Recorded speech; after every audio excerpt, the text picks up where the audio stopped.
O nosso entrevistado de hoje é o candidato à presidência da República pelo PDT, Ciro Gomes. Candidato, muito obrigada pela entrevista. Eu que agradeço, Edilene, cumprimento a você e toda a maravilhosa gente brasileira das Minas Gerais que está na nossa Itatiaia. É um prazer tê-lo aqui. O assunto do momento é o manifesto que o senhor fez em relação à campanha petista pelo voto útil e também a marcação de um posicionamento do senhor em relação ao que vem acontecendo nos últimos dias. Como é que foi a repercussão desse manifesto e que impacto o senhor acha que isso tem no resultado eleitoral? Olha, o impacto basicamente funciona em duas linhas. Uma para aquietar a minha militância que está sofrendo um constrangimento que beira já as raias da violência antidemocrática. E eu queria dar a eles uma palavra de segurança. Não há força humana que me faça desistir ou desertar da luta para proteger o Brasil dessa tragédia que eu considero que está se encaminhando, da gente ter que escolher entre o Lula e o Bolsonaro e aprofundar a grave divisão da nação brasileira e amanhecer o país aprofundando ódios e paixões que estão fazendo crianças, sabe, se estapearem na escola e inocentes se matarem nos bares do Brasil. Nós precisamos desarmar essa bomba e eu quero reconciliar o Brasil. E a minha militância então teve uma palavra definitiva.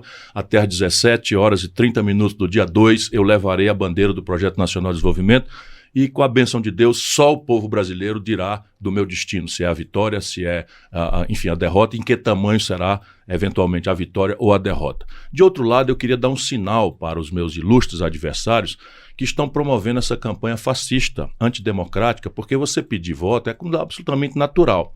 Mas na medida em que você desqualifica o seu opositor, desconsidera uma história de 42 anos, 42 anos de luta pela democracia no Brasil, e de repente a máquina de difamação do Lula e do PT me associam ao Bolsonaro e ao fascismo. Isso é intolerável. E eu vou dizer claramente, com todos os S's e R's, se tem alguém fascista no Brasil, é a oligarquia que tomou conta do PT. O senhor fala dessa questão de tentarem aliar o senhor ao Bolsonaro, repercutiu muito nos últimos dias o fato de o senhor ter estado no debate, ter falado alguma coisa com o Bolsonaro, ter tampado a boca. O que de fato o senhor falou ali naquele momento? Vamos lá, o povo mineiro é muito inteligente. Você acha mesmo que eu ia fazer algum tipo de conchavo com o Bolsonaro na frente das câmeras? Você não vê o nível de coisa. Agora repare. E nem atrás pelo posicionamento do senhor. É evidente, mas repare, eu chego num debate, eu tenho 42 anos de vida pública. Eu sou um democrata visceral. Eu chego no debate, eu dou um abraço, cumprimento e faço uma brincadeira com todos os meus adversários. Sabe, porque eu não pessoalizo a minha relação política. O que não me impediu de dizer que o Bolsonaro fez corrupção. Agora, repare, o Bolsonaro se dirigiu a mim 2 vezes no bastidor. Numa, ele perguntou o nome do padre. E eu devia dizer, não respondo porque eu sou contra você. Tenha paciência, né? E na outra, a Soraya, a senadora Soraya, disse, um estelionatário faz isso, aquilo outro, ele pediu direito de resposta. Eu disse, ela não falou teu nome, cara. Eu fico brincando, provocando, sabe? Porque eu sou assim, eu não tenho razão nenhuma para fazer, sabe, violência política, se eu estou dizendo que nós não podemos fazer da violência a nossa linguagem da política. O senhor chegou a sofrer alguma ameaça? Chegou a ter que acionar a justiça por isso? Pela primeira vez na minha extensa vida pública, eu ontem, por coincidência, você é um repórter muito bem informado, eu entrei na justiça pedindo uma providência, porque a partir desse clima fascista que o Lula está criando e o PT, uma pessoa ofereceu R$50 para quem me matasse. Claro que deve ser um maluco, mas é assim, o chefão não calcula o que é que o maluco lá embaixo vai fazer, então ofereceu na internet. E eu quis fazer uma notícia crime para que a justiça faça uma providência e eu quero chamar a atenção do que estão fazendo Lula e Bolsonaro com esse país. Porque deixa eu te falar, nós estamos numa bolha, super cercado de segurança, protegido. Quem vai ser assassinado, quem está sofrendo constrangimento é o nosso povo. Sabe, são pessoas inocentes que, excitadas por essa cultura de ódio e de paixões que o Lula e o Bolsonaro estão produzindo, estão indo às vias de fato e matando gente.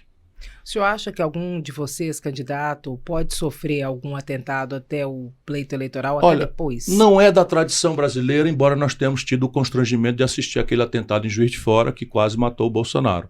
Não é? Portanto, é bom ter precaução e esse clima é um clima muito pesado. Eu nunca vi tanto ódio, tanta paixão despolitizada, tanta falta de pudor, tanta falta de tolerância quanto eu estou vendo agora. Esse clima Lula-Bolsonaro vai matar o Brasil se a gente não conseguir desarmar essa bomba. Candidato, quais são as principais propostas do senhor dentro do programa de governo, o Plano Nacional de Desenvolvimento do senhor?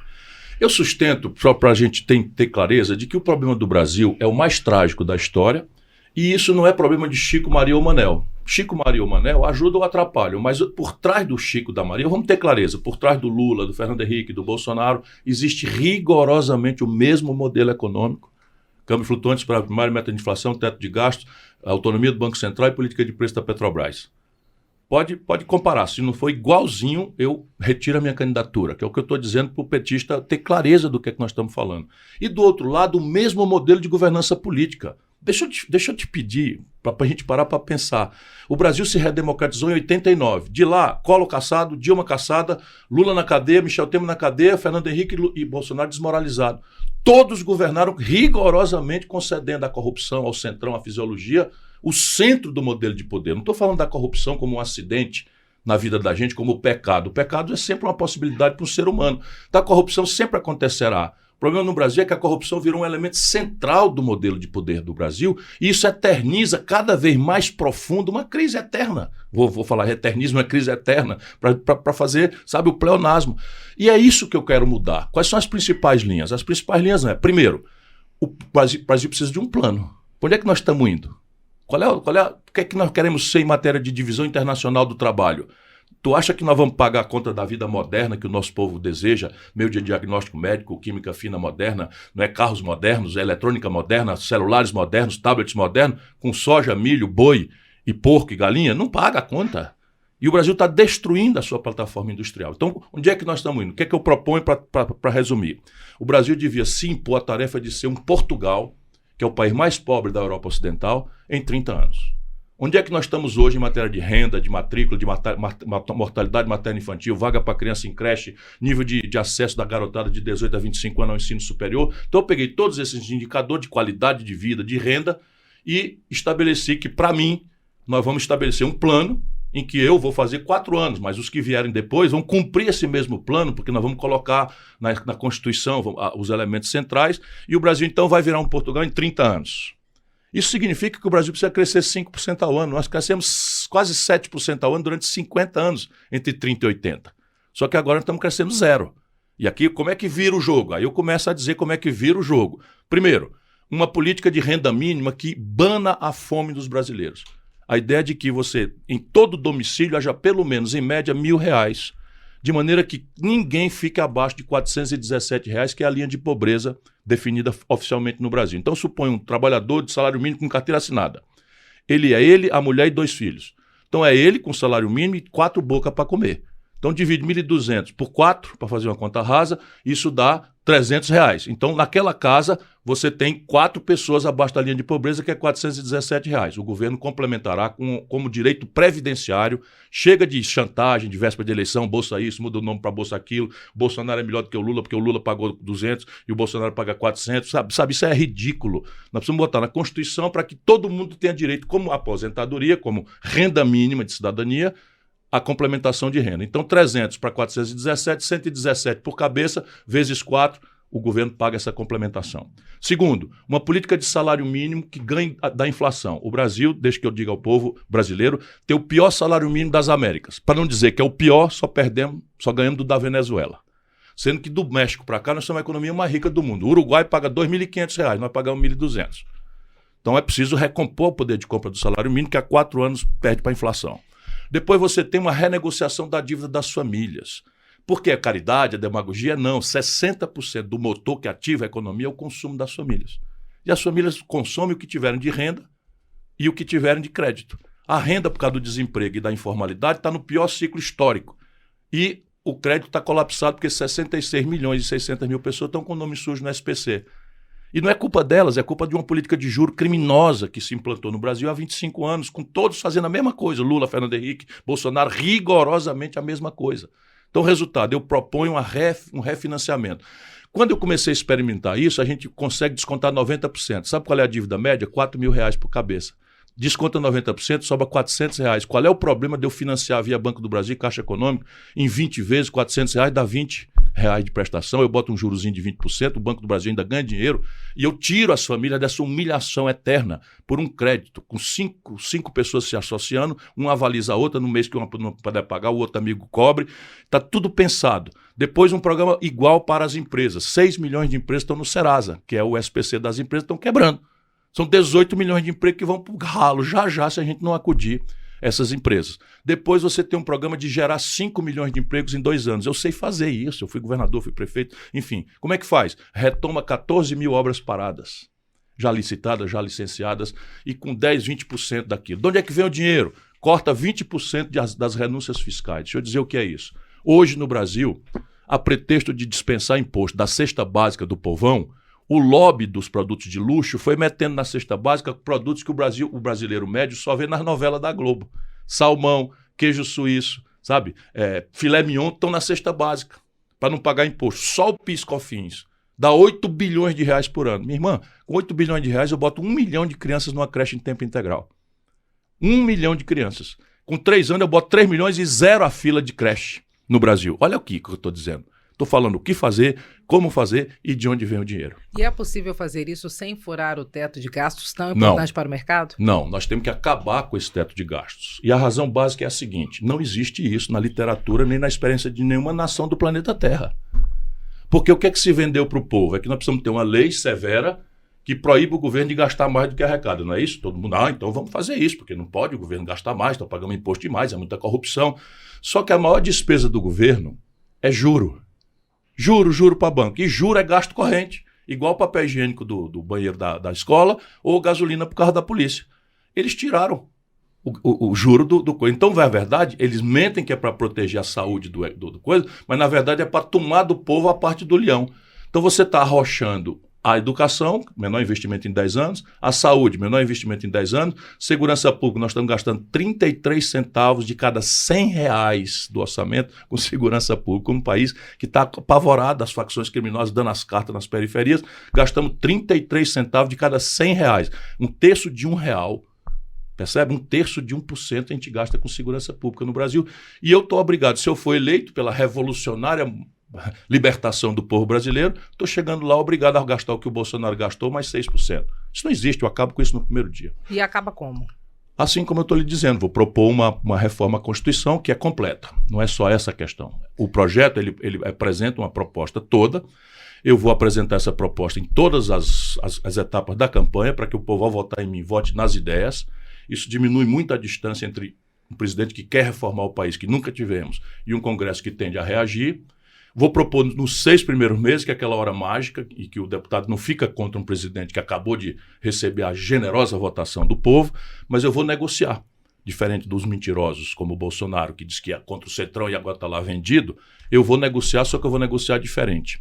Eu vou fazer, e Minas pode entender muito melhor do que a média do Brasil, o que é que eu vou propor. Eu vou fazer um grande acordo com os governadores e prefeitos, porque eles têm muito mais influência sobre os deputados do que os lobbies e os grupos de pressão e a corrupção. O que é que eu tenho para dar para os governadores? Alô, Minas Gerais. Eu vou pegar a dívida dos estados e municípios, que está asfixiando Minas Gerais, Rio Grande do Sul, São Paulo, Rio de Janeiro e mais 20 estados, são 23 estados que estão quebrados. E essa dívida toda, Liliane, são 600 bilhões de reais, menos de 10% da dívida pública. Eu não vou perdoar. O que é que eu vou fazer? Os americanos chamam Asset Liability Management. Eu vou renegociar o prazo. Então eu pego o que vai vencer em Minas Gerais nos próximos 4 anos que eu vou governar o Brasil e boto na mão do governador, que foi eleito, em troca de 2 coisas. Um programa de investimento, que vai dizer de onde vem o dinheiro para retomar os empregos, o desenvolvimento do Brasil, e do apoio dele na influência das bancadas para passar essa grande reforma. E tem um fusível. No fim, uma parte disso não deu certo. O acordo não conseguiu votar, por exemplo, a reforma tributária. Eu vou convocar o povo diretamente através de plebiscito para votar isso. E essa proposta do senhor é completamente diferente da proposta de recuperação fiscal feita pelo governo federal. O programa de recuperação fiscal começou a matar Minas Gerais com Eduardo Azeredo. E eu disse, Eduardo, não assina isso. Diz pro Zema a mesma coisa, não assina isso. Isso é de propósito. É Brasília querendo vergar as pernas de Minas Gerais, vergar as pernas do Rio Grande do Sul para manter o monopólio da oligarquia Lula-PSDB de São Paulo. Vocês estão vendo, passaram 25 anos, agora é acordo de São Paulo, você não percebe não? E não é São Paulo povão não, não é São Paulo povão não, é oligarquia PT-PSDB. Essa é a grande questão, e isso foi feito para destruir a força política de Minas Gerais e manter o monopólio da oligarquia PT-petucana no Brasil. É disso que se trata com clareza. Toda eleição você procura um vice de Minas Gerais. Dessa vez é tão poderosa o conchavo que nem disso se lembram. Por que o senhor acha que os governos assinaram e continuam assinando? Porque a faca no pescoço faz com que o governador de Minas não tenha dinheiro nem para pagar os funcionários. E aí ele precisa, e aí tem que entrar com liminar na justiça para não pagar a dívida, em vez de ficar essa confusão, como agora Minas está sob liminar, Rio Grande do Sul sob liminar, São Paulo sob liminar. Por que eu não chamo os governadores? E deixa eu explicar no fato o que acontece. O que acontece é o seguinte, eu não sei os números de código de Minas, mas vou dar a proporção. Ali com o Eduardo Azeredo, quando começou essa tragédia, o Minas Gerais tinha tomado 20 bilhões de empréstimo, fora com aval da União e tal. De lá para cá, Minas Gerais pagou 100 bilhões e está devendo 300 bilhões. É igual o cidadão que entrou no crediário brasileiro.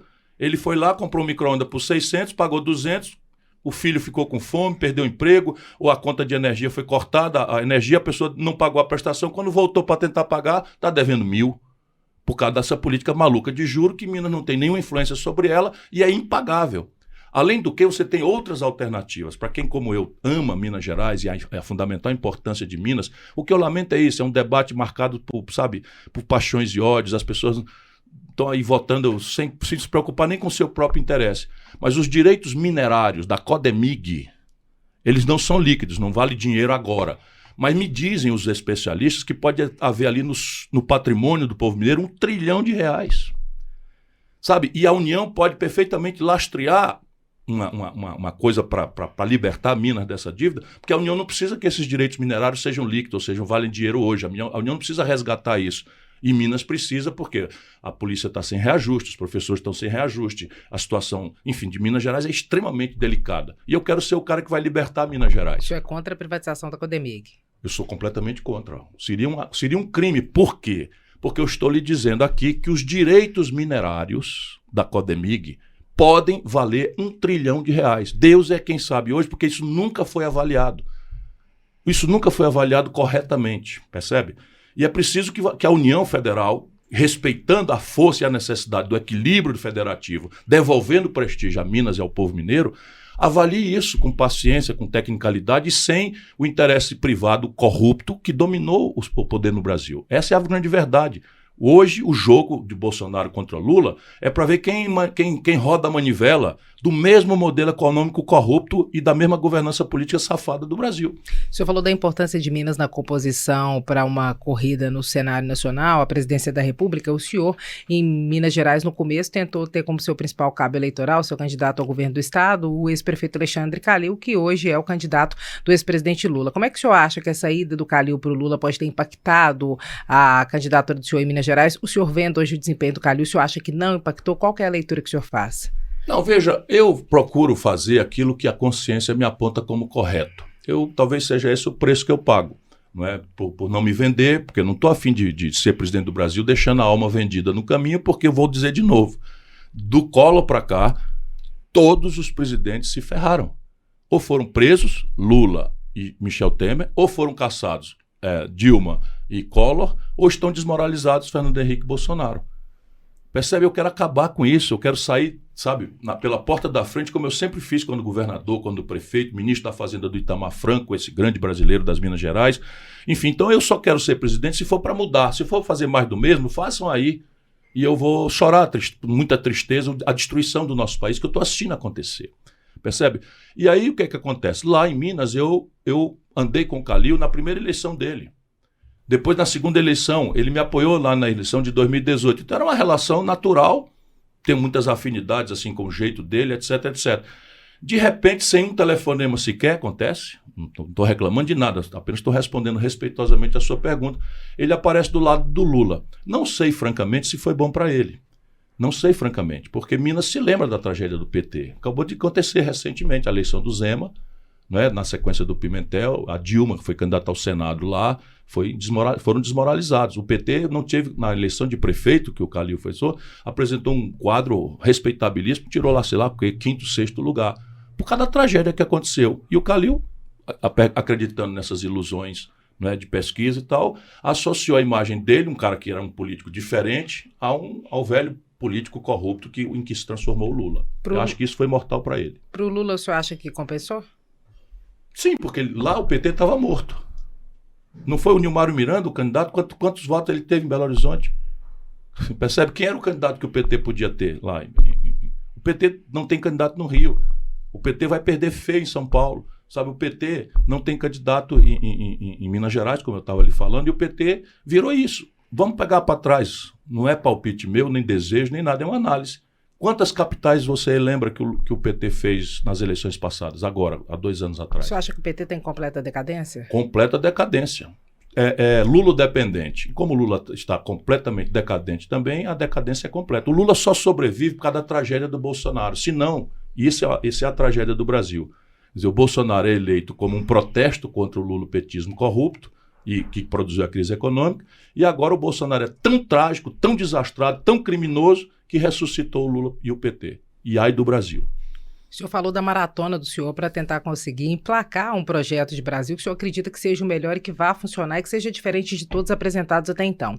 Desculpa, não há nenhum projeto alternativo para a gente comparar. Olha que tragédia. Me fura o olho, quem estiver me ouvindo, qual é a proposta? Sabe, o Brasil faz 11 anos que não cresce nada. Me perdoe te interromper, mas eu tenho um projeto? Tenho um projeto começo, meio e fim, dizendo de Oliveira, etc. Pode ser ruim? Pode.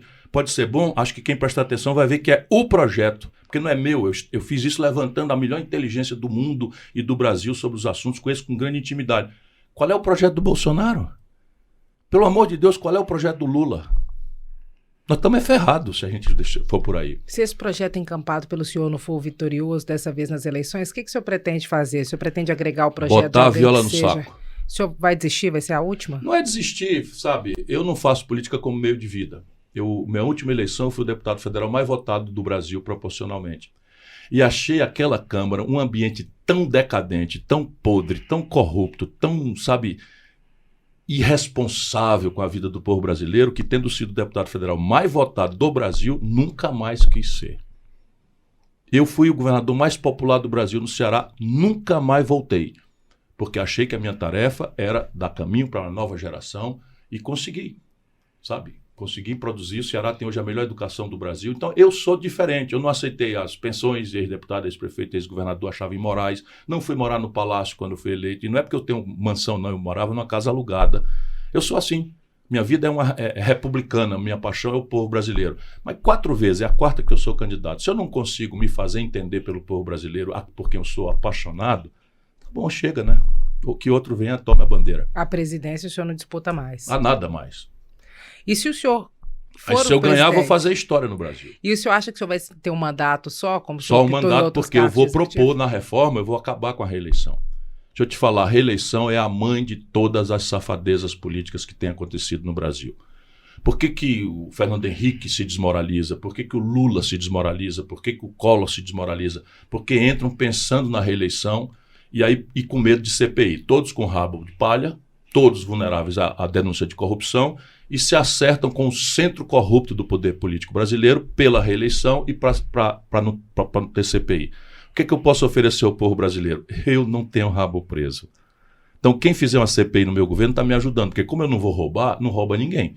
E quem denunciar quem estiver roubando no meu governo está me ajudando, não me atrapalhando. Portanto, liberdade absoluta para qualquer tipo, que foi o Itamar Franco. Aliás, eu devia dizer, o único que não se desmoralizou no Brasil foi o Itamar Franco, que não se entregou a essa quadrilha de bandidos que tomou conta do Palácio do Planalto com testa de ferros diferente e tal. Depois, a reeleição, o camarada começa a fazer conchavo. Então, para fazer a reforma do país, eu abro mão da minha reeleição em troca da reforma que interessa ao povo brasileiro. Qual é a estratégia do senhor nessa reta final das eleições, considerando que o que o senhor fez na segunda-feira, o que parece, foi um basta na ofensiva dos adversários, né? Veja, o grande evento que falta na campanha, um país gigantesco como o nosso, é o debate nas organizações Globo. Estima-se que 60 milhões de brasileiros estarão assistindo. Então eu estou botando as minhas fichas todas. É evidente que eu não posso chegar lá excitado, achando que eu vou virar o jogo, não. Eu vou lá tentar apresentar o resumo da minha proposta, eu vou tentar tocar o coração do povo brasileiro, pedindo a Deus que ilumine a minha palavra, de que a tragédia dessa polarização despolitizada vai matar a nossa nação. Sabe, o Brasil vai amanhecer com ódios aprofundados, com uma diferença absolutamente inconciliável, e os dois representam o mesmo modelo. Desculpa, câmbio flutuante, superávit primário, meta de inflação, teto de gastos, Banco Central autônomo, portanto, fora do alcance da presidência da República, e política de preço da Petrobras. Exatamente a mesma política, Bolsonaro, Lula, Fernando Henrique, igualzinho. São diferentes? Claro que são diferentes. Qualquer bobinho como eu sabe que são pessoas diferentes. Mas estão ali como testa de ferro desse grande sistema que está por trás, dando as cartas, e que comprou o sistema político brasileiro. E eu sou o único contra o sistema e não tenho rabo de palha. Portanto, eu estou sofrendo uma ação de extermínio, que é meio nazista. Porque você enfrentar o adversário é normal, eu não estou fazendo mimimi. E o que o senhor fez foi dar um basta? Foi um basta porque eu não abro. Acabou, não abro. Fim de papo, só Deus e o povo brasileiro, às 17h30, abaterão à minha disposição de dar ao Brasil uma saída. Agora, no manifesto, eu digo por quê. Deixa eu te dar um número brasileiro que está aí no SPC. Quando o Lula tomou posse, a dívida brasileira era 600 bilhões de reais. Hoje a dívida brasileira é 7 trilhões e 500 bilhões de reais. E no período, eles pagaram 7 trilhões de reais de juro. Você está entendendo? O Brasil pagou 7 trilhões de reais de juro e está devendo 7 trilhões, ou seja, cada trilhão que a gente paga, a gente fica devendo mais um. E isso virou uma máquina de moer gente. Para isso é preciso aviltar salário mínimo, é preciso constranger a saúde, a educação, para gerar essa montanha de dinheiro para os super ricos que compraram o sistema político. Isso é a tragédia brasileira. Brigam, são diferentes, o verde e amarelo, é o vermelho, é não sei o que e tal, mas dê um passinho para trás, como eu tenho experiência para fazer, rigorosamente o mesmo esquema. Rigorosamente. O senhor acha que no debate desta quinta-feira pode haver uma virada, pode haver algo determinante para o resultado? Pode, porque o povo brasileiro está induzido pelo sistemão a coisa ruim e coisa pior, coisa ruim e coisa pior. Então é o Lula ou o Bolsonaro. Aí é mais fácil, qualquer um contra o Bolsonaro tende a ganhar a eleição. Mas o Lula também ressuscitou o Bolsonaro, que estava desmoralizado pelas pandemias, pela irresponsabilidade, pelas criações de casa, pela confusão, corrupção dos filhos, compra não sei o que e tal. Mas o PT ressuscitou o Bolsonaro, que está aí com 30%, 35%. Sabe, isso é uma tragédia. E o senhor acha que o senhor pode pegar os indecisos? Posso pegar. Veja, será que é fácil? O senhor acha que o senhor tem chance de vencer essa eleição? Acho francamente. Veja, não é por nenhum tipo de alienação, eu sou uma pessoa que quer uma cumplicidade com o povo. Deixa eu dizer, como é que eu vejo hoje? 45% do eleitorado está dizendo que quer votar no Lula. Quando a gente olha, 15 desses 45, ou seja, 1 de cada 3, só vota no Lula por uma razão, ele é que vai nos livrar do Bolsonaro. O Bolsonaro tem 30. Desses 30, 10% está dizendo que vota no Bolsonaro só por uma razão. É o cara que não vai deixar o Lula e o PT voltar. E ainda assim, 20, 25 não querem nenhum nem outro. Então, você soma 25 com 15, dá 40, com 10 dá 50%. Nós somos maioria. O que nós estamos acontecendo? Estamos tristes. Estamos obrigados a votar no coisa ruim para não votar no coisa pior, votar no coisa pior para não votar no coisa ruim. Será que Deus não vai iluminar nosso povo e a gente vai se levantar? Vamos ver. Não vencer, o senhor acha que o senhor mantém esse terceiro lugar? O senhor acha que a Tebet tem chance de passar? E no eventual segundo turno, caso o senhor não vá para ele, o senhor fica aonde? Com quem? Tudo pode acontecer nas eleições brasileiras. Como por exemplo? Minas Gerais sabe do que eu estou falando. Quem era o governador Zema 10 dias antes das eleições em Minas Gerais? Não era? Ele estava lá atrás nas pesquisas, de repente aparece e ganha. Tudo pode acontecer. Quem era o governador Witzel, ex-governador do Rio de Janeiro? De repente, por quê? Porque o Brasil, sabe, primeiro pesquisa no Brasil vai errar porque nossa base censitária está atrasada há 12 anos. Nem o censo nós temos. Então a base estatística está atrasada. Quantos por cento da população do Belo Horizonte são evangélicos? Nós estamos fazendo extrapolação. E no Brasil, evangélico e católico votavam igual até 2, 3 eleições atrás. Agora está votando um num rumo, outro no outro. Pobre está votando num lado, rico do outro, jovem votando de um jeito, velho do outro. Então, veja, além de desonestidade violenta no Brasil, tudo se corrompe, também institutos de pesquisa, você tem a base estatística está errada. Portanto, o que é que a gente tem que fazer? Contra tudo e contra todos, paciência, humildade, sabe? Pedir a Deus que mantenha você firme. E eu estou firme, eu estou levando tanta pancada, minha irmã, que eu nunca supus que eu fosse levar a pancada de gente boa, sabe? De gente respeitável, de gente querida, de gente a quem eu ajudei a vida inteira. E o senhor acha que esse desgaste pode levar a Tebet a ficar uma oposição à frente do senhor? Pode, porque o grande objetivo... E veja, não é que eu acho que vai acontecer, não. Eu acho que eu vou ter muito mais voto do que as pesquisas estão dizendo. Acho mesmo. E pode até acontecer da virada. Agora, é fácil? Não, não é fácil. É necessário. Esse minuto, agora o último, candidato, para as considerações finais do senhor. Eu quero agradecer a você, a toda a gente querida que está nos acompanhando na nossa Itatiaia. Eu agradeço muito a essa emissora que desde sempre, há muitos anos, eu tenho a oportunidade de falar ao povo mineiro. E eu quero ser aquele que vai libertar Minas Gerais dessa humilhação a que Minas Gerais está submetida pelo poder central no Brasil. Essa trempe aí, PSDB, PT, fizeram isso de propósito, para humilhar Minas Gerais, para humilhar o Rio Grande do Sul, como vingança, sabe, da Revolução de 30. Ninguém está entendendo o que eu estou falando, mas eu falo a alma do povo mineiro. Ao povo de Juscelino Kubitschek, ao povo de Tancredo Neves, ao povo, sabe, de Itamar Franco, a quem eu servi, ao povo de Tiradentes, a quem eu fui homenagear no último 7 de setembro. Tudo que eu peço é uma oportunidade. Me dê uma oportunidade. Os outros já tiveram oportunidade e está aí o desastre brasileiro. O que eu peço é uma oportunidade para mudar o Brasil. Ciro Gomes, candidato à presidência da República pelo PDT, muito obrigada pela entrevista. Muito obrigado a você e a todos.